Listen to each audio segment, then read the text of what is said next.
Huwag kukurap. Ito ang hamong muling sinumpaan ng nasa 300 mamamahayag, media groups at news organization mula sa buong Pilipinas, kabilang na ang CLTV nitong Sabado. Isang online event din ang isinagawa kaugnay ng naturang kampanya na layong higit na mapataas ang antas ng pagbabalita at pagsusuri sa darating na national and local elections sa taong 2022. Liban sa panawagan na paigtingin ang watchdog role ng media, layon din ang naturang media campaign na maging patas ang mga tagapagbalita at huwag magpagamit sa sinumang personahe at makisangkot sa korupsyon. Huwag kukurap. Ibig sabihin, bukas dapat lagi ang ating mga mata at labanan natin ang mga korap. Sabi nga sa Our Father, lead us not into temptation.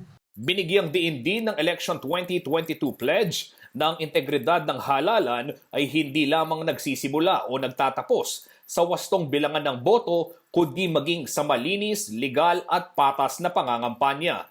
Nanindigan din ng mga mamamahayag na mahalaga ang tungkulin ng isang credible media upang magkaroon ng credible elections at dahil dito, kailangang linawin ang mga issue na dapat malaman ng taong bayan at huwag lang basta salaminin o ibalita batay na rin sa sasabihin lamang ng mga kandidato.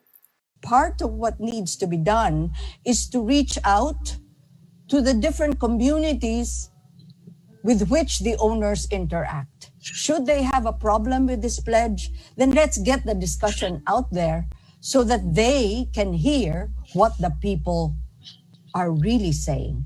Ang Election Pledge 2022 ng mga kasamahan sa media na tinatawag ding walang kukurap campaign ay isang napapanahon at kinakailangang inisyatiba upang ang lahat ng mga nagtatrabaho sa media at ang media sa Pilipinas ay maging relevant sa papalapit na halalan 2022 kung saan ang pagpili ng leader ay isang napaka-importante kundi man isang kritikal na hakbang upang baguhin ng sambayanan ang kanyang kinasadlakang kalagayan.